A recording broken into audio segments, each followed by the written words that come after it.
back at it again, talking about these fence posts. Previous video I showed how to remove one that's solid, and then I showed you the other end of this gate, which was a broken off post below grade. Now I've cleared out the hole just a little bit so that you can see what I'm working with, but you can see that post is broken below grade. The end of it's across the yard because don't need that anymore. But we're going to do that same leverage sort of trick, but we need a little different way of doing it because we can't really get a block down here and then work from underneath. So what we're going to do is build a block on top. What you're going to need for that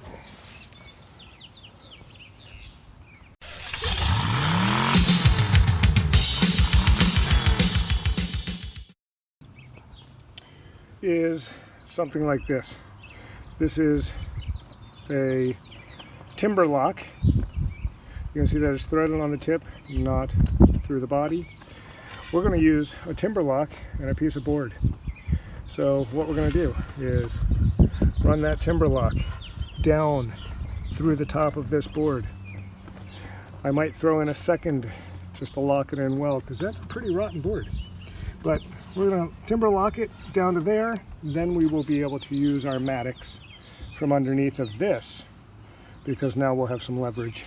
And again, we'll use our blocks on the mattocks head. Okay, so you can see that I've run 2 timber locks into the top of this board. That's in there pretty tautly. So now I've got a way to start levering on this board a bit. We'll see, these might just pull right out because that's a pretty rotten board, but we're going to give it a go. And as I said, we'll set up our blocks, get our mattocks underneath, and then start prying up.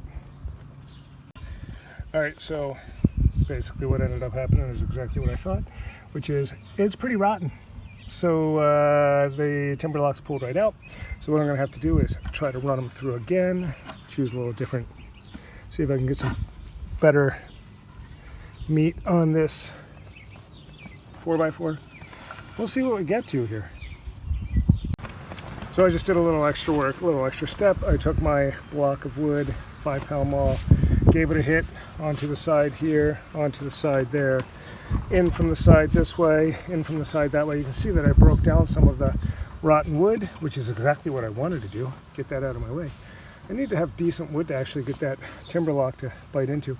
But the other thing that you might notice that that has done is it has actually opened up a little bit of space for this to wiggle, which means we're going to actually have a much easier time lifting that out. So I got my timber locks back into the 4x4 underneath there. Now I'm going to try this a little different way. Give it a little step first, just to get it starting to loosen.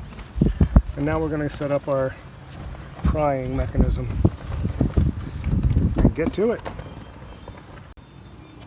Alright guys, so there I am set up. I've just counterbalanced with my foot, gone underneath with the mattocks on my block, and you're going to see that we can just pull that one straight up and out, and there's your broken 4x4 lifted out of the ground. Again, pretty simple task. So here's the assembly as I pulled it out. That's the piece that was in. So that one's out. Dropped my new one in. I'll put my plumb bracket on, start backfilling, tamping around the edge. So I'll only put in about 3 or 4 inches, tamp it around, 3 or 4 more inches, tamp it around, replant the grass. Now I know what you're thinking. Is it always windy where you work, Scotty Wrenches? And the answer is, yeah, seems to be. At least every day that I'm trying to record for you. Anyway, as always, if you like the little techniques here, saves you time, gotta tell you. Anyway, remember, again, leverage, brute force, always your friend. So yeah, remember to like and subscribe.